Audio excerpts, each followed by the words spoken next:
Hey guys, welcome back to another episode. So இன்றைக்கி என்ன நம்ம பார்க்க போகிறோம்னு பார்த்தீங்கன்னா, what is fair value gap. Okay, so fair value கேப்னா என்னன்னு நம்ம பார்க்கலாம். அதுக்கு முன்னாடி எப்பவும் போல் ரிஸ்க் அண்ட் டிஸ்க்ளைமர், அதாவது ஃபினான்ஷியல் டிஸ்க்ளைமரை நமக்கு சொல்லிடலாம்.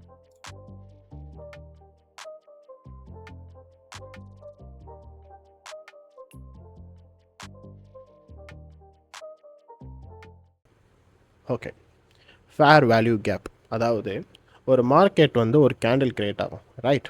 அந்த கேண்டில் ஒரு ஒரு ஃபார்மேஷனில் போயிட்டே இருக்கும்போது ஒரு கேப் ஒன்று க்ரியேட் ஆகும். ஸோ அது வந்து நம்ம ஒரு தியரி வேயில் நம்ம எப்படின்னு சொல்லுவோன்னா, அதுக்கு வந்து பேர் என்ன வச்சுருக்காங்கன்னா ஃபேர் வேல்யூ கேப். அதாவது ஒரு கேப், ஒரு கேண்டில் வந்து ஒரு க்ரியேட் பண்ணுற ஒரு கேப், மார்க்கெட்டுக்கு நடுவில் நடக்கிற ஒரு இம்பேலன்ஸ் க்ரியேட் ஆகிற இடத்துல வந்து அதுக்கு பேர் வந்து ஃபேர் வேல்யூ கேப்புன்னு சொல்லுவோம். ஸோ ஃபஸ்ட்டு கேண்டில் நீங்கள் பார்த்தீங்கன்னா ஒரு எனி ஃபார்மேஷன், அந்த கேண்டில் வந்து எனி ஃபார்மேஷன், செல் கேண்டிலாக இருக்கலாம், பை கேண்டிலாக இருக்கலாம், ஏதோ ஒரு கேண்டில் வந்து ஒரு ஃபார்மேஷனில் இருக்குது. ஸோ செகண்ட் கேண்டில் என்ன பண்ணுதுன்னா அதே ஃபார்மேஷனில் மேலே போகுது. அதாவது என்ன ஃபார்மேஷனில் போகுது, ஒரு ஸ்ட்ராங் கண்டினியூஷன் வந்து க்ரியேட் பண்ணி மார்க்கெட்டை மேலே தள்ளுது. ஓகேவா? ஸோ ஃபஸ்ட்டு கேண்டில் எங்கே இருக்குது, இங்கே இருக்குது. செகண்ட் கேண்டில் இங்கே இருக்குது. ஓகேவா? ஸோ இது ஓப்பன் ப்ரைஸ் எங்கே இருக்கும், க்ளோஸ் ப்ரைஸ் எங்கே இருக்கும், ஹை இங்கே மேக் பண்ணியிருக்கு, க்ளோஸ் இங்கே பண்ணியிருக்கு. ஓகேவா? லோ இங்கே வரையும் கொண்டு போயிட்டு ஹை வரையும் கொண்டு போயிட்டு க்ளோஸ் பண்ணியிருக்கு கேண்டில், ரைட்? ஸோ இதோட ஹையில் நம்ம வந்து எடுத்துப்போம். ஓகேவா? இதோட ஹையில் எடுத்துப்போம். செகண்ட் கேண்டில் வந்து எவ்வளோ டிஸ்ட்ரிபியூஷன் ஆகுதோ அதை நம்ம லீவ் பண்ணிடுவோம். ஓகேவா? ஸோ அது வந்து ஒரு பொட்டென்ஷியலாக லீவ் பண்ணணும். அதாவது அடுத்த கேண்டிலுக்கு பின்னாடி இருக்கிற கேண்டிலை வந்து டிஸ்ட்ரிபியூட் பண்ணி ஃபுல் பொட்டென்ஷியலாக வந்து பிரேக் பண்ணணும் அடுத்த கேண்டில். ஓகேவா? அப்படி பிரேக் பண்ணுச்சுன்னா தேர்ட் கேண்டில் வந்து க்ரியேட் ஆகும். தேர்ட் கேண்டில் என்ன பண்ணுது, கீழே ஒரு லோ க்ரியேட் பண்ணுது. லோ க்ரியேட் பண்ணிட்டு மேலே வரையும் மார்க்கெட் கொண்டு போயிட்டு ஒரு பை எங்கல்ஃபிங்காக விடுது, அதாவது ஒரு பை கேண்டிலாக விடுது. ஸோ இதிலேருந்து பார்த்தீங்கன்னா உங்களுக்கு தெரிய வேண்டிய விஷயம் என்னென்னா, இங்கே ஒரு ப்ரைஸ் கேப் இருக்குது, தெரியுதா?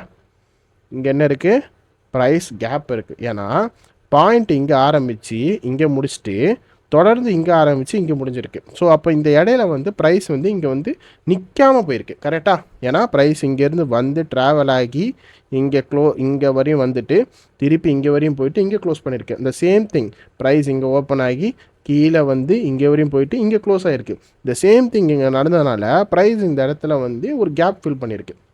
ஸோ இந்த கேப் வந்து க்ரியேட் ஆனதுனால ஃபஸ்ட்டு கேண்டிலோட ஹையும் தேர்டு கேண்டிலோட லோக்கும் இடையில இப்படி ஒரு செகண்ட் கேண்டிலுக்கு இடையில இப்படி ஒரு பாடி வச்சு ஒரு கேண்டில் இருந்துச்சுன்னா அதுக்கு பேர் தான் fair value gap.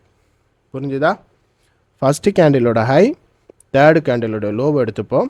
Second candle வந்து பொட்டென்ஷியலாக பாடி இந்த மாதிரி வச்சுருந்துச்சுன்னா நம்ம என்னன்னு சொல்லுவோம், ஃபேர் வேல்யூ கேப், ரைட்? ஓகேவா? ஸோ இப்போ வந்து இந்த கேண்டிலுக்கு பதிலாக ஏதாவது ஒரு விக்கு மட்டும் நம்மளுக்கு இருந்துச்சுன்னு வச்சுக்கோங்களேன். இப்போ சாதாரணமாக இந்த இடத்துல வந்து கேண்டில் இல்லாமல் விக்கு இருந்துச்சுன்னா அதை நம்ம ஃபேர் வேல்யூ கேப்பாக எடுத்துக்க முடியாது. ஓகேவா? ஜஸ்ட்டு ப்ரைஸ் அங்கே ட்ராவல் ஆகிருக்கு, பொட்டென்ஷியல் பிரேக் இல்லை. ஸோ பொட்டென்ஷியல் செகண்ட் கேண்டில் எப்போவுமே வந்து பாடி இருக்கணும் இந்த மாதிரி. ஓகேவா? அந்த இடத்துல மார்க்கெட் புஷ் பண்ணி டிஸ்பிளேஸ்மெண்ட் ஆகிருக்கணும். இந்த இடத்துல இந்த மாதிரி பொட்டென்ஷியலாக டிஸ்பிளேஸ்மெண்ட் ஆனால் மட்டும்தான் நம்மளால் வந்து ஃபேர் வேல்யூ கேப்னு சொல்லுவோம். Okay, then so fair value கேப்பில் ரெண்டு விஷயம் இருக்குது, அதாவது ரெண்டு வகை இருக்குது. ஒன்று bullish fair value gap, second one is bearish fair value gap. Bearish fair value கேப்னால் அப்படியே ஒன்றும் இல்லை. இந்த செல் சைடில் இருக்கிற கேண்டில்லாம், செல் சைடு கேண்டில் இருக்குல்ல, அந்த செல் சைடு கேண்டிலில் இருக்கிற ஃபஸ்ட்டு கேண்டிலோட லோ எடுத்துப்போம். ஓகேவா? நம்ம எப்படி வந்து பை சைடுக்கு ஃபஸ்ட்டு கேண்டிலோட ஹை எடுத்தோமோ then we have to change, அப்படியே ஆப்போசிட்டில் நம்ம பண்ணணும். ஃபஸ்ட்டு கேண்டிலோட லோ எடுத்துக்கணும், தேர்டு கேண்டிலோட ஹை எடுத்துக்கணும். ஓகேவா? இதுக்கு எப்படி நம்ம பண்ணமோ அதுக்கு ஆப்போசிட்டாக பண்ணணும். ஸோ இது பண்ணிங்கன்னா இந்த இடத்துல மார்க்கெட் வந்து நீங்கள் கரெக்டாக மார்க் பண்ணிக்க முடியும். ஸோ இதுலேயும் பாருங்கள், மார்க்கெட் இங்கே வந்து லோ க்ரியேட் ஆகிருக்கா, இங்கே ஹை க்ரியேட் ஆகிருக்கா, இதுக்கு இடையில பாடி வச்சு இங்கே ஒரு கேப் இருக்கா. ஸோ இதை தான் நம்ம என்னென்னு சொல்கிறோம், ஃபேர் வேல்யூ கேப்புன்னு சொல்கிறோம். ஓகே, ஸோ ஃபேர் வேல்யூ கேப்பில் ஒன்று ரெண்டு விஷயம் இருக்குது. ஓகேவா? அதில் ஒரு விஷயந்தான் வந்து சிபி. சிபினா sell side imbalance, buy side inefficiency. அதாவது ஃபேர் வேல்யூ கேப் வந்து நம்ம எப்படி வேணால் மார்க் பண்ணலாம். நான் அடுத்தடுத்த எக்ஸாம்பிள்ஸ் கொடுப்பேன். ஓகேவா? ஸோ வீடியோ ஸ்கிப் பண்ணாமல் பாருங்கள். ஸோ ஃபேர் வேல்யூ கேப் வந்து இந்த மாதிரி கண்டினியூஸாக இந்த 3 கேண்டில் செல் கேண்டில் இருக்குது, தெரியுதா? இந்த 3 கேண்டிலுமே செல் பண்ணுது, தெரியுதா? இந்த 3 கேண்டிலுமே ஒரு செல் சைடு புஷ் பண்ணுறதுனால அதனால் வந்து என்ன சொல்கிறோன்னா, செல் சைடு வந்து இம்பேலன்ஸ் இருக்குது, பை சைடு வந்து ரொம்ப எஃபிஷியன்சியாக இருக்காங்க. அதாவது பை ப்ரெஷர் வந்து அவ்வளோவா இல்லை. ஹியூஜ் செல் ப்ரெஷர் இருக்கிறனால மார்க்கெட் அந்த இடத்துல வந்து என்ன பண்ணுவாங்க, கண்டிப்பாக திருப்பி வந்துட்டு அங்கே இருக்கிற ஆர்டர்ஸை கலெக்ட் பண்ணிவிட்டு டிஸ்ட்ரிபியூட் ஆவாங்கன்னு சொல்கிறாங்க. ஸோ ஓகே, ஸோ இந்த மாதிரி வந்து உங்களுக்கு 3 கேண்டில்ஸ் வந்து செல் இருக்கும் போது இடையில ஒரு கேண்டில் கேப், அதாவது ஃபேர் வேல்யூ கேப் கொடுத்துச்சுன்னா அங்கே இருக்கிற மார்க்கெட் வந்து கண்டிப்பாக வந்து ப்ரைஸ் அட்ராக்ட் பண்ணி இந்த ஆர்டரை ஃபில் பண்ணிட்டு தான் கீழே போகும். ஓகே, இதே மாதிரி வந்து பை சைடில் ஒன்று இருக்குது, BISI. Okay, buy side imbalance, sell side இன்எஃபிஷியன்சின்னு சொல்லுவோம். ஓகேவா, பை சைடு இம்பேலன்ஸ்னால் பை சைடு வந்து உங்களுக்கு எவ்வளோ ஸ்ட்ராங்காக இருக்குமோ செல் சைடு வந்து இன்எஃபிஷியன்ஸாக இருப்பாங்க, அதாவது செல்லர்ஸ் வந்து கம்மியாக இருப்பாங்கன்னு அர்த்தம். ஓகேவா, இந்த சேம் திங் ஃபஸ்ட்டு பார்த்தீங்கன்னா first candle, second candle, third candle எல்லாமே புல்லிஷ் கேண்டிலாக இருக்கா. இதில் என்ன விஷயம்னா 3 கேண்டில் நம்ம எடுக்கிற எஃப்இஜியில் வந்து நடு கேண்டிலும் சரி, ஃபஸ்ட்டு கேண்டிலும் சரி, தேர்ட் கேண்டிலும் சரி, 3மே புல்லிஷாக இருந்தால் மட்டும்தான் இது பிஸின்னு நம்மளால் மார்க் பண்ணுவோம். ஏன்னா இது பவர்ஃபுல்லானது. இந்த இடத்துல என்ன பண்ணுன்னா மேலே போகிற ப்ரைஸ் வந்து கண்டினியூஷன் ஆகிட்டு இந்த இடத்துல வந்து திருப்பி வந்து ஒரு ரீபேலன்ஸ் ஆகிட்டு தான் மார்க்கெட் மேலே புஷ் பண்ணும். ஓகே, ஸோ அடுத்த ஒரு பிஸி கிரியேட் ஆகிருக்கு பாருங்கள், இங்கேயும் இதையும் நம்ம பிஸின்னு தான் மார்க் பண்ணுவோம். Okay, so fair value gap வந்து நம்மளுக்கு என்ன கலரில் ஒரு கேப் இருந்தால் மட்டும் போதும். ஸோ மேபி வந்து மேலே இருக்கிற மார்க்கெட்டில் வந்து இப்போ ஃபார் எக்ஸாம்பிள் பாருங்கள், இங்கே பச்சை கலர் கேண்டில் இருக்குது. ஓகேவா, அதாவது புல்லிஷ் கேண்டில் இருக்குது, இங்கே வந்து செல் கேண்டில் இருக்குது, இங்கே வந்து செல் கேண்டில் இருக்குது. ஸோ இது ஃபேர் வேல்யூ கேப். ஏன்னா இது சிபி கணக்கில் வராது, sell side imbalance buy side இன்எஃபிஷியன்சிக்குள்ளே வராது. ஏன்னா இதில் வந்து ஃபஸ்ட்டு கேண்டில் வந்து எனி ஃபார்மேஷன் நம்ம சொன்னோம் தெரியுமா, அந்த ஃபார்மேஷன் வந்து இது வந்து பிரேக் பண்ணிடுச்சு. ஓகேவா, ஸோ இப்போ நம்ம வந்து பை சைடும் அந்த buy side imbalance sell side இம்பேலன்ஸ்க்கு வந்து நம்ம பார்க்க வேண்டிய ஒரே ஒரு விஷயம் என்னென்னா 3 கேண்டிலுமே ஒரே ஃபார்மேஷனில் இருக்கணும். இவங்களை பொறுத்த வரையும் சிபிக்கும் பிசிக்கும் பொறுத்த வரையும் எஃப்இஜிஸ் மாதிரி என்ன ஃபார்மேஷனில் இருந்தால் இவங்க வந்து எடுத்துக்க மாட்டாங்க. ஸோ ஓகேவா, இவங்களை பொறுத்த வரையும் அந்த 3 கேண்டிலோட ஃபார்மேஷன் ரொம்ப முக்கியம். ஒரு 3 கேண்டிலோட ஃபார்மேஷன் பையாக இருக்கணும். அப்படி பையாக இருந்துச்சுன்னா அது பிசி, 3 கேண்டிலோட ஃபார்மேஷன் செல்லாக இருந்துச்சுன்னா அது சிபி. ஓகே, ரொம்ப குழப்பிக்காதீங்க, ரொம்ப சிம்பிள் தான். ஓகே, எஃப்இஜி மோஸ்ட்டாக எதுக்கு பார்ப்போன்னா இம்பேலன்ஸை ஃபில் பண்ணுறதுக்கு. கரெக்ட், மார்க்கெட் வந்து இம்பேலன்ஸை வந்து ஃபில் பண்ணோம். எப்பேற்பட்ட மார்க்கெட்டாக இருந்தாலும் ஒரு எஃப்இஜி ஒன்று க்ரியேட் ஆயிடுச்சுன்னா கண்டிப்பாக அந்த பாயிண்ட்டுக்கு வந்து மார்க்கெட் வந்து டேப் பண்ணிட்டு தான் போகும். இதுதான் விஷயம். ஓகேவா, ஏன்னா அக்ரெசிவ் மூவ் இருக்கிறதுனால அந்த இடத்துல ஆர்டர்ஸ்லாம் பெண்டிங்காக இருக்கும். ஸோ அந்த ஆர்டர்ஸ் எல்லாத்தையுமே மார்க்கெட் என்ன பண்ணும், ஒரு இடத்துல வந்து ரீபேலன்ஸ் கொடுத்து எல்லாத்தையும் ட்ரிகர் பண்ணிட்டு தான் போகும். ஸோ மார்க்கெட் வந்து ரீபேலன்ஸ் ஆகிறதுக்காண்டி தான் இந்த எஃப்இஜிஸ்லாம் கிரியேட் ஆகிட்டுருக்கு. ஸோ அது மூலயமா நம்ம என்னென்ன என்ட்ரிஸ் எடுக்க முடியும்னா கண்டினியூஷன் என்ட்ரிஸ் எடுக்கலாம், ரிவர்சல் என்ட்ரிஸ் எடுக்கலாம். இது வரைக்கும் நீங்கள் பார்த்தது எல்லாமே கண்டினியூஷன் என்ட்ரி, எஃப்இஜிஸ், பிசி, சிபி எல்லாமே கண்டினியூஷன் என்ட்ரி. ரிவர்சல் என்ட்ரிக்கு நம்ம என்ன யூஸ் பண்ணுவோன்னு பார்த்தீங்கன்னா ஐஎஃப்இஜி. ஓகே, ஐஎஃப்இஜினா என்னதுன்னா ஒரு பை கேண்டில், அதாவது உங்களுக்கு எப்படி சொல்கிறது, பை எஃப்இஜியை வந்து மார்க்கெட் வந்து டேப் பண்ணிட்டு இப்படி போச்சுன்னா அது பை எஃப்இஜி. ரைட், இப்போ இருக்கிற பை எஃப்இஜியை மார்க்கெட் செல் கொடுத்து இப்படி டேப் பண்ணி போச்சுன்னா அதுக்கு பேர் inverse fair value gap. Okay, inverse fair value gap என்னன்னா ஒரு புல்லிஷ் எஃப்இஜியை மார்க்கெட் என்ன பண்ணுன்னா சடனாக வந்து அக்ரெசிவாக வந்து செல்லுக்கு புஷ் பண்ணுது, ஒரு செல் கேண்டில் புஷ் பண்ணுது இங்கே. ஓகே, இந்த செல் கேண்டில் புஷ் பண்ணதுனால மார்க்கெட் என்னவா உங்களுக்கு இதாகுது, இன்வர்ஷன் ஃபேர் வேல்யூ கேப்பாக ஆகுது. அப்போனா அது என்ன இருக்கும், buy side bullish bullish fair value கேப்பை என்ன பண்ணுது, செல் ஐஎஃப்இஜியாக மாற்றுது. ஓகே, ஸோ இந்த மாதிரி நம்மளுக்கு வந்து பை சைடில் கண்டினியூஷன் ஆர்டர் கொடுக்காம சம்டைம்ஸ் என்ன பண்ணோன்னா மார்க்கெட் இந்த மாதிரி பொட்டன்ஷியலாக லோ வச்சிரும், அதாவது செல் சைடுக்கு வந்து ஃபார்மேஷன் கொடுத்துரும். ஓகேவா, so inversion fair value gap வந்து உங்களுக்கு இந்த மாதிரி கிடைக்கும். கிடைச்ச உடனே நீங்கள் என்ன பண்ணலாம்னா இதில் சின்ன ஒரு ரீட்ரேஸ்மெண்ட்காண்டி ப்ரெஷர் இருக்கும். ஓகேவா, இந்த மாதிரி சின்ன ரீட்ரேஸ்மெண்ட்னான்னு ஒரு ப்ரெஷர் இருக்கும். அந்த ப்ரெஷரில் வந்து மார்க்கெட்டோட ஆர்டர் ட்ரிகர் பண்ணி உங்களுக்கு ஒரு எக்ஸாக்டான டிஸ்ட்ரிபியூஷன் வந்து ஒரு இடத்துலேருந்து இன்னொரு இடத்துக்கு போயிடும். ஓகே, ஸோ இதுதான் ஒரு எஃப்இஜியை வந்து நம்ம வந்து பிரேக் ஆனாலும், அதாவது ஒரு ஃபெயிலியர் ஆனாலும் அதுக்கு பேர் என்னென்னா ஐஎஃப்இஜி. ஓகேவா, இன்வர்ஷன் ஃபேர் வேல்யூ கேப்புன்னு நம்ம சொல்லுவோம். ஓகே, இப்போ வந்து உங்களுக்கு வந்து லைவ் எக்ஸாம்பிள்ஸ் நான் வந்து காட்டுறேன். லைவ் எக்ஸாம்பிள் பார்த்தீங்கன்னா இப்போ ஃபஸ்ட்டு உங்களுக்கு ஃபேர் வேல்யூ கேப்ஸ்லாம் உங்களுக்கு மார்க் பண்ணி சொல்லி கொடுத்துட்றேன். ஓகே, ஸோ ஃபார் எக்ஸாம்பிள் இங்கே வந்து உங்களுக்கு என்ன தெரியுது, இங்கே ஒரு கேப், ஃபஸ்ட்டு கேப், அதாவது first candle, second candle, third candle. Right, so first candle, second candle, third candle இருக்குது. இந்த இடத்துல என்ன ஆகுது, உங்களுக்கு மார்க்கெட் வந்து டேப் ஆகுதா, இந்த இடத்துல டேப் ஆகுதா, டேப் ஆகிட்டு என்ன பண்ணுது, ப்ரீவியஸாக இருக்கிற ஹையை எடுக்குது. ஆனால் செகண்ட் கேண்டில் என்ன, அதாவது அடுக்கடுத்து வர்ற டிஸ்ட்ரிபியூட் ஆகிற கேண்டில் என்ன ஆயிடுச்சு, கண்டினியூஷன் பண்ண முடியாமல் என்ன பண்ணிடுச்சு, உங்களைய ஃபெயிலியர் பண்ணிடுச்சு. ஓகே, ஸோ இந்த இடத்துல தான் நீங்கள் தப்பு பண்ணுவீங்க. அதாவது இதை நீங்கள் ஐஎஃப்இஜின்னு சொல்லிட்டு இந்த இடத்துல வச்சு கன்ஃபர்மேஷன் வச்சு ட்ரேட் எடுப்பீங்க. அதுதான் தப்பு. என்னன்னா இது வந்து ஆக்சுவலி பார்த்தீங்கன்னா ஒரு ட்ரெண்ட் இப்போ ஃபாலோ பண்ணி இப்படி போயிட்டு இது வந்து இங்கே ஒரு கேப் இருக்கிறத மட்டும் ஃபில் பண்ணிட்டு போகிறது எஃப்இஜி. ஓகே, அதே ஒரு விஷயத்த மார்க்கெட் இப்படி உடச்சி இப்படி எடுத்துகிட்டு போனால் தான் ஐஎஃப்இஜி. ஓகே, ஸோ இந்த மாதிரி ரீபேலன்ஸ், அதாவது இந்த மாதிரி வந்து இம்பேலன்ஸ் கிரியேட் ஆகிற இம்பேலன்ஸை நம்ம தப்பாக புரிஞ்சுக்கிட்டு சம்டைம்ஸ் வந்து இப்படி கொடுத்துட்டு இப்படி போனால் கூட இது ஐஎஃப்இஜின்னு சொல்லிட்டு நீங்கள் மார்க் பண்ணுவீங்க. பிகினர் மிஸ்டேக்ஸ் இருக்கும். ஓகேவா, ஸோ இது நீங்கள் ஃபஸ்ட்டே நீங்கள் ஃபைன் டியூன் பண்ணிக்கணும். ஸோ அதனால தான் இந்த இடத்த எடுத்தேன். ஸோ நம்ம இதை இப்படி மார்க் பண்ணக்கூடாது. ஃபஸ்ட்டு ஒரு எஃப்இஜி வச்சுச்சா, அது ஐஎஃப்இஜியாக மாற்றிச்சு.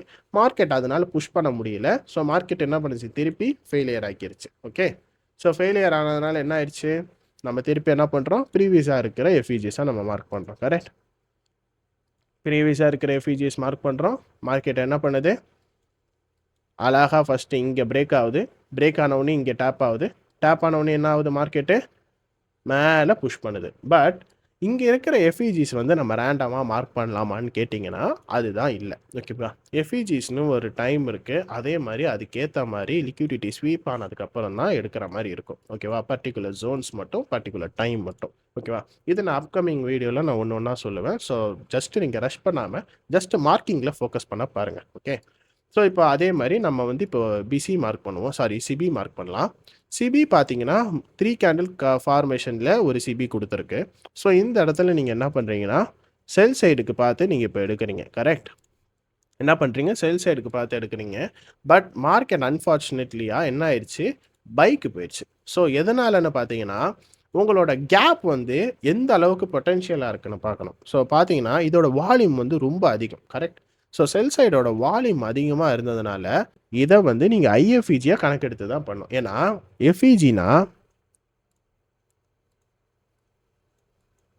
இங்கே ஒரு எஃப்இஜி கிரியேட் ஆகுதுன்னா மார்க்கெட் இங்கேருந்து கிரியேட் ஆகிட்டு இங்கேருந்து டவுன் போகணும். கரெக்ட், ஸோ மார்க்கெட் இப்போ இது எஃப்இஜியாக ரியாக்ட் ஆகாமல் மேலே பாடி க்ளோஸ் வச்சதுனால இங்கே எங்கே பாடி க்ளோஸ் வைக்குது, இந்த இடத்துல பாடி க்ளோஸ் வைக்குது.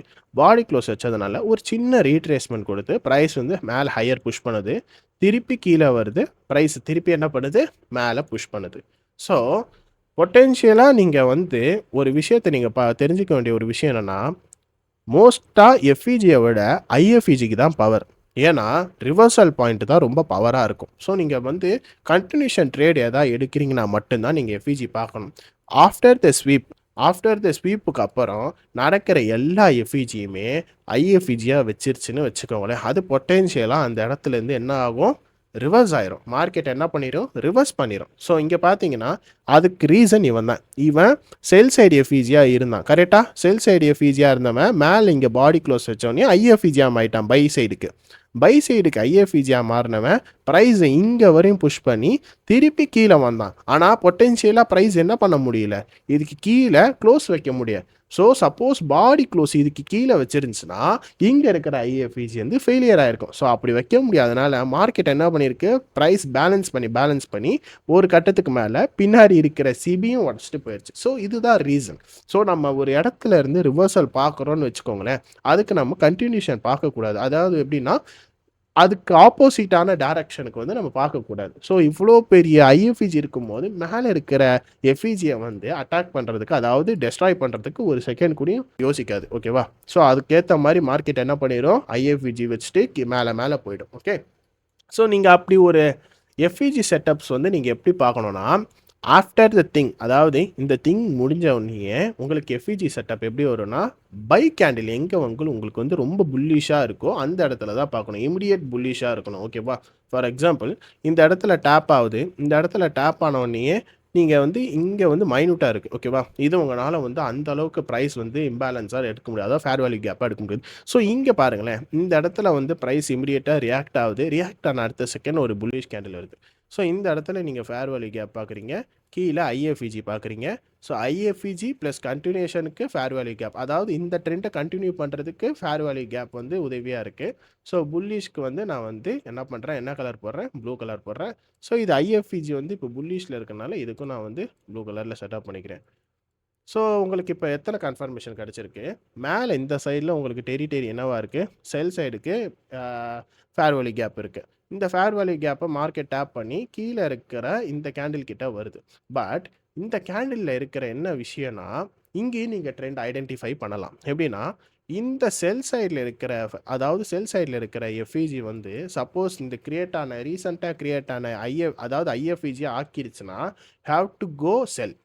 சப்போஸ் மார்க்கெட் வந்து இங்கே இருக்கிற எஃப்இஜியை மார்க்கெட் ரெஸ்பெக்ட் பண்ணி அடுத்த கட்டத்துக்கு மேலே போயிடுச்சுன்னா you have to go by. அப்போ இந்த கேண்டில் இருக்கிற எஃப்இஜி என்னவாயிடும்? ஐஎஃப்இஜியாக மாறிடும். ஸோ இதனால தான் ரீசெண்டாக நடக்கிற என்ன கேண்டில் எப்படி மார்க்கெட்டில் பிரிண்ட் ஆகுறதுன்னு பார்த்துட்டுக்கு அப்புறம் தான் நீங்கள் ட்ரேட் பிளேஸ் பண்ணணும். ஸோ நீங்கள் முன்னாடியும் இங்கே ட்ரேட் பிளேஸ் பண்ணிவிட்டு அடுக்கடுத்த வர்ற இன்ஃபர்மேஷனை நீங்கள் கேதர் பண்ணாமல் விட்டுட்டிங்கன்னா உங்களோட அக்கௌண்ட் லாஸ் ஆகிறதுக்கு நிறையா சான்சஸ் இருக்கும். சரி, ஓகேவா?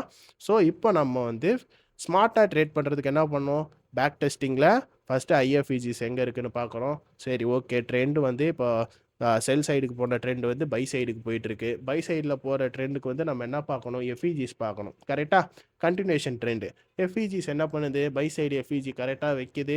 அழகாக வந்து என்ன பண்ணுது? டேப் பண்ணிட்டு போகுது. அப்படி இப்போ டேப் பண்ணிட்டு போகும்போது மேலே ஒரு என்ன பண்ணுது? பிஓஎஸ் வைக்குதா?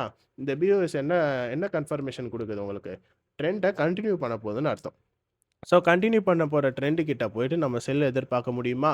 செல் எதிர்பார்க்க முடியாது. அப்போ இந்த செல் சைடில் இருக்கிற எஃப்இஜி என்னவாயிருது? ஐஎஃப்இஜியாக ஆயிடுது. என்னவாயிருது?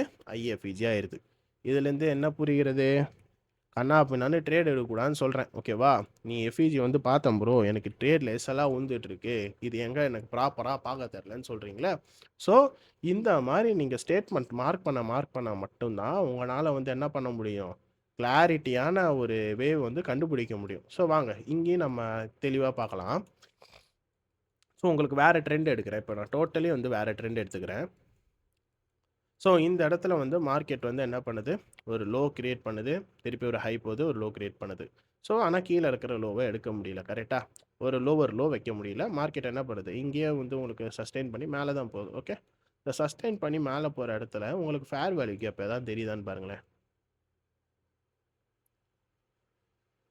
இங்கே எங்கேயுமே உங்களுக்கு ஃபேர் வேல்யூ கேப் இல்லை. கரெக்டாக இங்கே எங்கேயுமே ஃபேர் வேல்யூ கேப் இல்லை. அதுக்கப்புறம் வேறு என்ன? ஐஎஃப்இஜிஸ் இல்லை. உங்களுக்கு வந்து மார்க்கெட் வந்து ஒரு ப்ராப்பரான கண்டினியூஷன்ஸ் வந்து அதாவது டிஸ்பிளேஸ்மெண்ட்ஸ் வந்து எங்கேயுமே கொடுக்கல. ஸோ டிஸ்பிளேஸ்மெண்ட் நடக்கிற இடத்துல தான் நம்மளால் என்ன பண்ண முடியும்? ஃபேர் வேல்யூ கேப் பார்க்க முடியும். கரெக்டாக. ஸோ நம்ம இந்த இடத்துக்கு வருவோம். இந்த இடத்துக்கு வந்தீங்கன்னா உங்களுக்கு இங்கே ஒரு செல் சைடுக்கு வந்து ஒரு ஃபேர் வேல்யூ கேப் இருக்குது. கரெக்டாக இங்கே ஒரு செல் சைடுக்கு ஒரு ஃபேர் வேல்யூ கேப் இருக்குது. ஸோ இதை நீங்கள் ஃபேர் வேல்யூ கேப்பாக மார்க் பண்ணுறீங்க. அதாவது செல் சைடுக்கு ஃபஸ்ட்டு. ஓகே, செல் சைடுக்கு ஃபேர் வேல்யூ கேப்பாக மார்க் பண்ணுறீங்க. மார்க்கெட் என்ன ஆச்சு? பட்டுன்னு மேலே வச்சிட்டான். ஓகே, இப்போ நீங்கள் என்ன பண்ணுவீங்க? Focusing for the buy. கரெக்டாக focusing for by.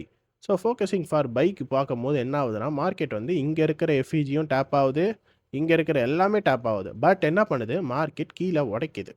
The reason மேலே உங்களுக்கு வந்து ஏதோ ஒரு எஃப்இஜி வந்து ஸ்ட்ராங்காக பேலன்ஸ் பண்ணிகிட்டு இருக்கான். ஓகே, மேலே இருக்கிற எஃப்இஜியில் ஏதோ ஒருத்தவங்களுக்கு வந்து ஸ்ட்ராங்காக பேலன்ஸ் பண்ணிகிட்டு இருக்கான். நீங்கள் பேக்கில் பார்க்கும்போது தான் தெரியுது பின்னாடி வந்து ஒரு ஐஎஃப்இஜி இருக்கிறான். ரைட், பின்னாடி ஒரு ஐஎஃப்இஜி இருக்கிறான். அதாவது பை சைடு எவ்வளோ பெரிய கேண்டில் தெரியுதா? இங்கே எவ்வளோ பெரிய கேண்டில் வந்து பை சைடு போயிட்டு அடுத்த ஃபியூ மினிட்ஸில் வந்துட்டு மார்க்கெட்டை செல் ட்ரெண்டுக்கு திருப்பியிருக்கான். ஸோ இந்த இடத்துல மார்க்கெட் வந்து செல் ட்ரெண்டுக்கு திருப்பதுனால இங்கே இருக்கிற ஐஎஃப்இஜியும் இங்கே இருக்கிற எஃப்இஜியும் மார்க்கெட் மேலே உடைக்க முடியாமல் ரீபேலன்ஸ் ஆயிடுது. ஸோ இந்த இடத்துல நீங்கள் பார்க்க வேண்டிய விஷயம் என்னென்னா மார்க்கெட் இதுக்கு மேலே புஷ் பண்ண முடியல. இந்த இடத்த நீங்கள் தெரிஞ்சுக்கிட்டீங்கன்னா இந்த இடத்துல நீங்கள் மிஸ்டேக் பண்ண மாட்டீங்க. கரெக்ட். ஸோ இந்த இடத்துல நீங்கள் தெரியாதனால நீங்கள் என்ன பண்ணுறீங்க? கீழே இருக்கிறத நீங்கள் பார்க்குறீங்க. இங்கே வந்து எனக்கு ஐஎஃப்இஜி கொடுத்துருச்சு, have to go for the buy அப்படின்னு நினச்சி நீங்கள் இங்கே இருக்கிற எஃப்இஜியை வச்சு நீங்கள் டார்கெட் பண்ணி இங்கே வைக்கிறீங்கன்னு வச்சுக்கோங்களேன். ரீசெண்டாக இருக்கிற ஹைன்னு வைக்கிறீங்க. ஸோ உங்களோட ட்ரேட் என்ன ஆகுது? எஸ்எல் ஆகுது. நீங்கள் ஸ்மார்ட் பீப்புளாக யூஸ் பண்ணி மார்க்கெட் இங்கே ஏன் ரிஜெக்ட் ஆகுதுன்னு ஃபஸ்ட்டு ஐடென்டிஃபை பண்ணிக்கணும். ஓகேவா? ஏ ப்ரைஸில் ஏன் ரிஜெக்ட் ஆகுது, பி ப்ரைஸில் ஏன் புஷ் ஆக மாட்டேங்குதுன்னு புரிஞ்சுக்கணும். ஓகே, அப்போது இந்த ப்ரைஸ் இங்கே வந்து நம்மளுக்கு ஃபேர் வேல்யூ கேப் இங்கே வந்து ஆக்டிவேட் ஆகுதுன்னா இங்கே இருக்கிற எஃப்இஜியை நம்மளுக்கு ஐஎஃப்இஜியாக கொடுத்துருச்சுன்னா have to go for the more sell. Okay, கரெக்டாக இங்கே இருக்கிற எஃப்இஜியை மார்க்கெட் ஐஎஃப்இஜியாக மாற்றிடுச்சுன்னா நம்ம செல் போகலான்னு நீங்கள் யோசிச்சிருக்கணும்.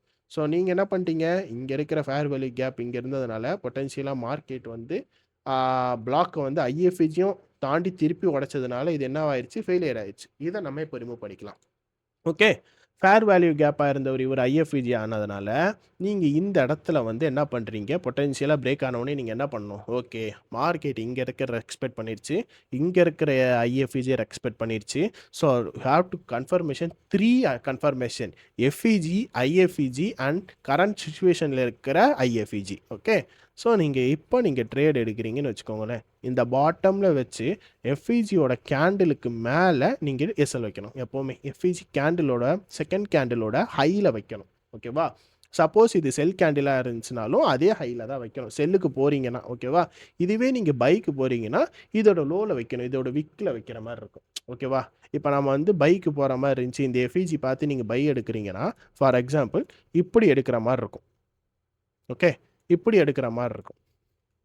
இப்போ நம்ம வந்து செல் பார்க்குறோம், செல் பார்க்குறதுனால நம்ம இப்படி வைக்கிறோம். ப்ரீவியஸாக ஒரு லிக்விடிட்டியை வந்து லோ ரெசிஸ்டன்ஸ் லிக்விடிட்டி ஃபஸ்ட்டு ஒரு டார்கெட் வைக்கிறோம். ஸோ உங்களோட 1:1 டார்கெட் வந்து ஈஸியாக கேப்சர் ஆயிடுச்சு. கரெக்டாக ஒரு ரீட்ரேஸ்மெண்ட் கொடுத்துச்சு, மார்க்கெட் அந்த ரீபேலன்ஸில் எடுத்துகிட்டு டிஸ்ட்ரிபியூட் ஆகிட்டு என்ன ஆயிடுச்சு, டார்கெட்டை லிக்விடிட்டியை கலெக்ட் பண்ணிவிட்டு மேலே வந்துருச்சு. ஸோ இதுதான் ட்ரெண்டு. நீங்கள் ஐஎஃப்இஜிஸ் அண்ட் எஃப்இஜிஸ் பார்க்கும்போது ரொம்ப இம்பார்ட்டண்டான திங் என்னென்னா, அப்கமிங் கிளாஸஸில் என்ட்ரி மாடல்ஸ் நான் சொல்லி கொடுப்பேன். இப்போதைக்கு நீங்கள் வந்து மார்க்கிங்கை கரெக்டாக பண்ணால் மட்டும் போதும். ஓகேவா, மார்க்கிங் ரொம்ப முக்கியம். ஸோ மார்க்கிங்கை மட்டும் கரெக்டாக பண்ணுங்கள். ஸோ இதில் வேறு எந்த சீக்ரெட்ஸும் இல்லை. ஸோ நெக்ஸ்ட் கிளாஸில் பார்க்கலாம். அதுலேருந்து உங்களுடன் விடைபெறுவது உங்கள் மெலோ. தேங்க்யூ.